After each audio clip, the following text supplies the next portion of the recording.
Bom, vamos agora definir o que seriam os ordinais. Ordinais vai ser bem útil para frente, tá? Como vocês já viram, boa ordem é útil para a gente, e ordinais você pode encarar como sendo uma representação canônica de qualquer boa ordem que você tem, então eles vão ser importantes só por causa disso, mas também vão ajudar a gente a definir cardinais depois, vai ajudar a gente a fazer conjunto de índices que tem bom comportamento, que é ser bem ordenado, vai fazer um monte de coisa. Então vamos começar com a definição formal. Então, o que é um ordinal? Então, você pega x um conjunto, x vai ser um ordinal, ordinal, se x é transitivo, que era aquela definição estranha, né? Transitivo quer dizer que se algum elemento, se alguém pertence a x, ele está contido em x também, e o pertence bem ordena x. Tá bom? Então, quando você olha o pertence, é o pertence ou igual, né? Para ficar na relação que a gente tinha antes, ele é uma boa ordem sobre o x. Exemplos disso. Se você pegar qualquer natural, ele é um ordinal. Ele é transitivo, a gente mostrou, e o pertence bem ordenar ele. Na verdade, o próprio conjunto ômega é um ordinal. Tudo bem? Não é muito difícil ver que se você fizer o ômega unido com isso também vai dar um ordinal. Aliás, essa operação é muito interessante para a gente, porque ela dava o sucessor nos naturais, mas ela vai dar meio que a ideia do sucessor nos ordinais também. Aliás, acho que a gente já pode fazer isso daqui a pouquinho. Vamos pegar então, começar a provar algumas coisas sobre ordinais. Vai. Primeira coisa, que é um resultado que a gente tinha sobre que tinha isso nos naturais. Se você pegar alfa ordinal e um x pertencente a alfa, então x é ordinal. Tá? Não é todo o conjunto de ordinais que é um ordinal, mas o ordinal em particular é um conjunto de ordinais. Todos os elementos dele são ordinais. Como é que você mostra isso? Primeira coisa, repara que como o x está contido no alfa e o alfa é bem ordenado pelo pertence, a restrição da boa ordem é uma boa ordem, então a gente já tem que o x é bem ordenado pelo pertence. Só falta mostrar que o x é transitivo. Então vamos tentar mostrar que o x é transitivo. Vou pegar A e B, tais que A pertence a B e B pertence a x. Eu tenho que mostrar que o A pertence a x, certo? Isso é mostrar que o B está contido em x. Então eu tenho que mostrar que o A pertence a x. Só que aqui o que acontece? Você tem automaticamente que o B pertence a alfa, porque o B pertence a x. Como o B pertence a alfa e o A pertence a B, o A pertence a alfa. Eu só estou usando a transitividade do próprio alfa. Só que agora, olha o que aconteceu. Você tem então que o A pertence a x, o alfa, o B pertence a alfa e o x pertence a alfa. E o pertence é uma ordem total sobre os elementos de alfa, certo? Bom, mas não importa nem que é uma ordem total, é basicamente uma ordem. Então vale a transitividade dentro do alfa, para elementos do alfa. Como x também é um elemento do alfa, vale a transitiva aqui. Bom, mas então você tem. Aí agora você pode ler isso aqui como menor de fato. A menor que B e B menor que x. A menor que x, mas que na nossa linguagem quer dizer A pertence a x, que era o que você queria mostrar. Então só usei que era a ordem total dentro do alfa. Só usei que era a ordem, não precisa do total aqui, dentro do alfa. Tá bom? Uma outra coisa que a gente tem é, se você tiver x diferente de vazio, conjunto de ordinais, a intersecção do x, né? Isso aqui, às vezes a gente não, eu não gosto muito dessa notação, isso aqui só quer dizer a intersecção de todos os x que estão dentro do x, xzinho, tá bom? É um ordinal. Então, ou seja, você tem uma família de ordinais, uma família de conjunto de ordinais, desculpa, na hora que você dá uma intersecção dessa família, é um ordinal. Ou seja, você pegar um ordinal e intersectar com outro em particular, também dá um ordinal, porque cada ordinal é um conjunto de ordinais. Tá bom? Então vamos ver como é que a gente faz isso aqui. Na verdade, isso aqui não precisa fazer nada. Por quê?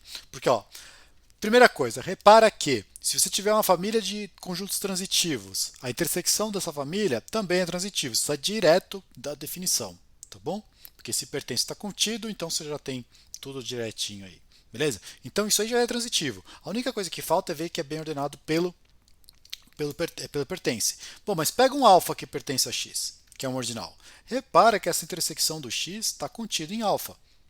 Claro? Bom, mas aqui a boa ordem do pertence induz uma boa ordem aqui e acabou. Tá bom? Então não precisou também de nenhum esforço para conseguir tirar esse resultado. Vamos agora tentar motivar meio que a definição do sucessor, que é usando dois resultados, tá bom? Inclusive o primeiro eu vou usar no segundo. Então, o primeiro resultado é o seguinte: eu pego alfa e beta ordinais, tais que o beta pertence ao alfa. Aí vamos suponha que exista, isso aqui nem sempre é verdade, gama pertencente a alfa, e aí eu vou pensar que o gama menor tal que beta pertence a gama. Então tem um menor elemento dentro do alfa que é menor com relação ao pertence, de forma que o beta pertence a esse gama. Então, gama é igual a beta unido com beta.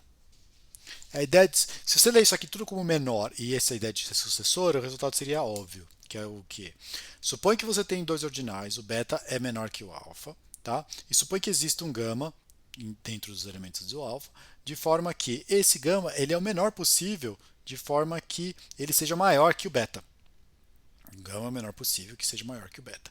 Então o gama tem que ser o sucessor do beta. A ideia é que todo mundo vai ter essa coisa de sucessor. Como é que você faz esse aqui? Se você tiver, como o gama ele é um ordinal, você já tem automaticamente que o gama está contido, o beta está contido em gama.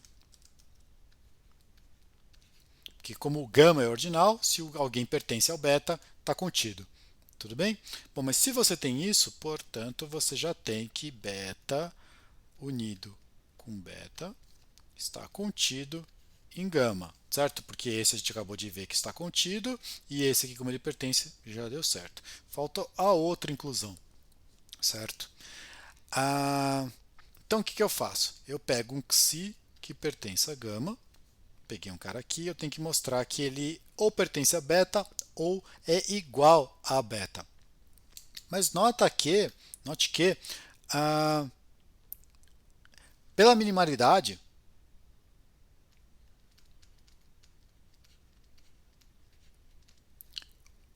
o beta não pertence a xi, porque o xi pertence a gama, portanto pertence a alfa, e a gente viu aqui que o gama era o menor que tinha o beta. Então, como o xi é menor que o gama, o beta não pode pertencer ao xi. Mas todos esses caras são elementos do alfa, certo? E a ordem, pertence a uma ordem sobre isso, total, inclusive. Então você sabe que entre o xi e o gama, entre o xi e o beta tem que valer xi pertence a beta, beta pertence a xi, ou xi igual a beta, certo? A gente já tem aqui que essa não vale, então essa, cadê ela? Está aqui, essa não vale. Então tem que valer isso ou isso. Mas lembra, a gente pegou ele cara aqui, tem que mostrar que ele está aqui. Se valer a primeira, valeu que ele está aqui. Se valer a última, valeu que ele está aqui e a gente conseguiu. Beleza? Então foi só usar o fato que a ordem era total sobre o alfa. Ok. Vou apagar essa parte aqui, eu vou deixar o outro resultado embaixo, porque depois a gente vai voltar a falar desse aqui, é mais fácil. Então qual que é o segundo resultado? O segundo resultado é o seguinte, começa com alfa um ordinal de novo, tá? Então, alfa é igual a beta unido com beta, para algum beta, beta ordinal, né? Ou beta, ou existe, ou, desculpa, para todo beta pertencente a alfa, beta unido com beta pertence a alfa. A ideia vai ser o seguinte aqui, isso aqui já vindo coisas do futuro.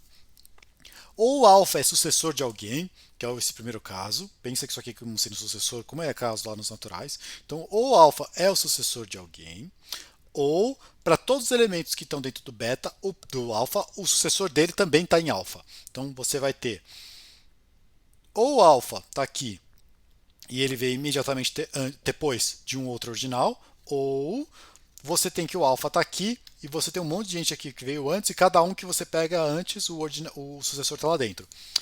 Exemplo de um sucessor, os naturais. Todos naturais é sucessor de alguém, com exceção do zero.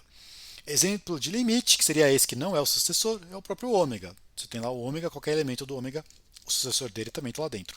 Tá bom? Com essa notação aqui. Então essas duas coisas aqui vão motivar os nomes que a gente vai dar daqui a pouquinho. Que eu já estou adiantando, dando spoiler. Vamos lá então, vamos tentar mostrar esse resultado aqui. Esse resultado, eu faço o quê? Supõe que não aconteceu essa parte de baixo. Então, não é verdade que para qualquer beta pertencente a alfa, o sucessor do beta está em alfa. Então, existe beta pertencente a alfa, tal que beta unido com beta não pertence a alfa. Tá? O que eu gostaria de mostrar? Eu gostaria de mostrar que vale isso aqui. Tá? Uma inclusão eu já tenho direto de novo. Como beta pertence a alfa, eu já tenho que beta unido com beta está contido em alfa. Eu só preciso mostrar outra inclusão. Supõe por absurdo que não aconteça. Então, por contradição, supõe que existe um gama que está do outro lado. O outro lado é alfa menos essa coisa aí. Beta unido com beta. De novo, eu posso pegar o gama como sendo o menor possível que faça isso, com relação ao pertence. Eu pego o menor dos gamas aqui no menor dos gamas dentro do alfa que não tenha, que não seja desse conjunto aqui. Porque se é um conjunto não vazio, você consegue pegar o menor. Então, o menor. Vamos deixar marcado aqui que ele é o menor. Sabendo esse negócio, você consegue, por um raciocínio bem parecido com o que a gente já tinha feito lá em cima, a gente consegue tirar que o beta pertence a gama. Agora você vai lá no enunciado anterior. O enunciado anterior falava que se você tiver um gama lá dentro e o beta que pertence ao gama e o gama é o menor que faz isso, então o gama tem que ser o beta unido com beta. Então, usando o resultado anterior, a gente tem que gama é igual a beta unido com beta. Só que agora, o que a gente fez? A gente pegou justamente esse beta, tal que ele não estava assim, e a gente tem que o gama estar no alfa, então isso deu uma contradição. Então, a contradição deu a gente supor que esse negócio era diferente do vazio. Tudo bem? Então, esses dois resultados, eles juntos, querem falar o seguinte. A gente vai começar agora a usar algumas notações e nomenclaturas. Eu vou usar, dado um ordinal alfa, vou chamar isso aqui de sucessor do alfa, que vai ser simplesmente o alfa unido com alfa. A gente já viu que isso aqui é um ordinal e a gente já viu que não tem nenhum ordinal que fica entre eles. Então a ideia de sucessor de fato é o que a gente acabou de provar, tá bom? Mais que isso, a gente vai ter que a gente vai abandonar essa notação em algum momento e vai começar a usar também que esse sucessor eu vou indicar assim, alfa mais 1. Tá bom? A gente vai ter outras operações até mais complicadas aqui, mas por enquanto vamos ficar com essa mais 1, ela vai estender de fato essa. Beleza?